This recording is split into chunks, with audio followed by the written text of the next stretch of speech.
Hello dears, നമ്മളിന്ന് റവ കൊണ്ട് വളരെ ടേസ്റ്റ് ആയിട്ടുള്ളൊരു സ്നാക്സ് ആട്ടോ റെഡിയാക്കുന്നത്. ഇത് എണ്ണയിൽ മുക്കി പൊരിക്കേണ്ട ആവശ്യമൊന്നുമില്ല കേട്ടോ. വളരെ കുറഞ്ഞ ചിലവിൽ തയ്യാറാക്കാവുന്നതേ ഉള്ളൂ. അപ്പോൾ എൻ്റെ വീഡിയോ ആദ്യമായിട്ട് കാണുന്ന കൂട്ടുകാരാണെങ്കിൽ ചാനലൊന്ന് സബ്സ്ക്രൈബ് ചെയ്യണേ. വീഡിയോ ഇഷ്ടമായാൽ ലൈക്കും ചെയ്യണേ.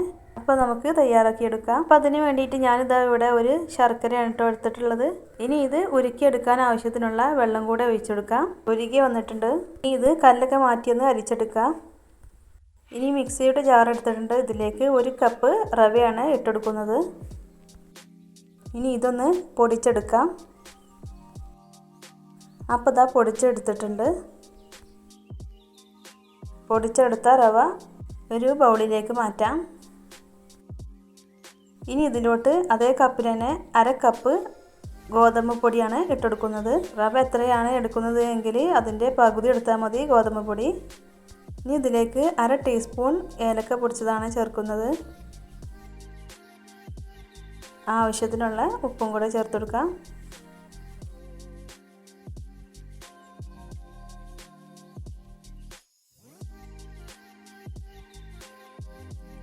ഇനി ഇതിലേക്ക് ഒരു 1/2 ടീസ്പൂൺ കറുത്ത എള്ള കേട്ടോ ചേർത്ത് കൊടുക്കുന്നത്.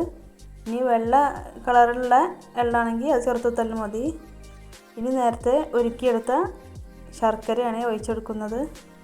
ഒരു ചെറിയ ചൂടോടെ വേണം കേട്ടോ ഒഴിച്ചെടുക്കാൻ. എന്നാൽ നന്നായിട്ടുള്ള ചൂട് വേണ്ടേനു. ഇനി ഇത് നന്നായിട്ടൊന്ന് കലക്കിയെടുക്കാം. അപ്പോൾ ഇത് കുറച്ച് ടൈറ്റായിട്ടാട്ടോ നിൽക്കുന്നത്. ഇനി ഇതിലേക്ക് കുറച്ച് പാലും കൂടെ ഒഴിച്ചെടുക്കണം. ഒന്നും കൂടെ ഒന്ന് ലൂസാക്കി എടുക്കാൻ വേണ്ടിയിട്ട് ഞാൻ കുറച്ച് പാൽ ഒഴിച്ചെടുക്കുകയാണ്. പാൽ ഒഴിച്ചെടുക്കുമ്പോൾ കുറേശ്ശെ ആയിട്ട് വേണം കേട്ടോ ഒഴിച്ചെടുക്കാൻ. ഇനി പാലില്ല എങ്കിൽ ഇതിനനുസരിച്ച് വെള്ളം ഒഴിച്ചു കൊടുത്താലും മതി.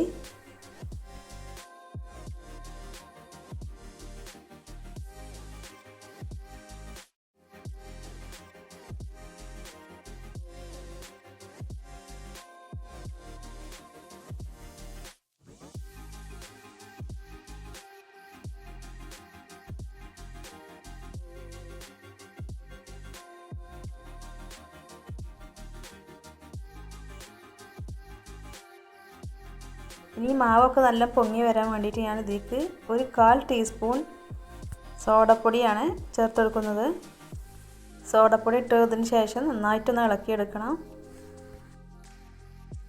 ഇനി ഇത് നമ്മൾ ഒരു 10 മിനിറ്റ് സമയം ഒന്ന് റെസ്റ്റ് ചെയ്യാൻ വെക്കണം.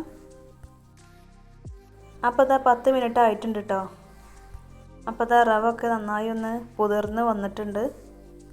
വെള്ളമൊക്കെ ടൈറ്റായി നിൽക്കുന്നുണ്ട്. അപ്പോൾ നമ്മൾ ഇതിലേക്ക് കുറച്ചും കൂടെ പാൽ ഒഴിച്ച് കൊടുക്കാം.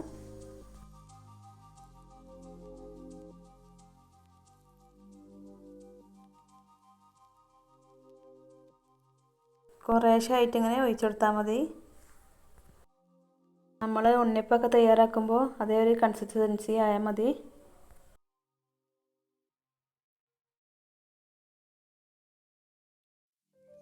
നമ്മൾ ഉണ്ണിയപ്പ ചട്ടിയിലാണ് കേട്ടോ അത് തയ്യാറാക്കുന്നത്. അപ്പോൾ ചട്ടിയൊക്കെ നന്നായി ചൂടായി വന്നിട്ടുണ്ട്. നമ്മൾ ഓരോ കുഴിയിലേക്കും എണ്ണ ഒഴിച്ചു കൊടുക്കുകയാണ്. അപ്പോൾ ഞാൻ വെളിച്ചെണ്ണയാണ് കേട്ടോ എടുത്തിട്ടുള്ളത്. വെളിച്ചെണ്ണ ഓയിൽ എന്താ ചെയ്യെടുക്കാം. ഇനി ഓരോ കുഴിയിലായി മാവ് ഒഴിച്ചു കൊടുക്കാം.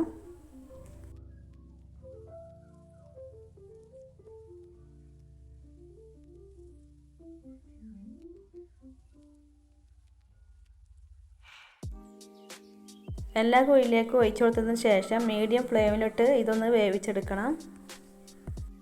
ഇത് മൂടി വെക്കേണ്ട ആവശ്യമൊന്നുമില്ല കേട്ടോ.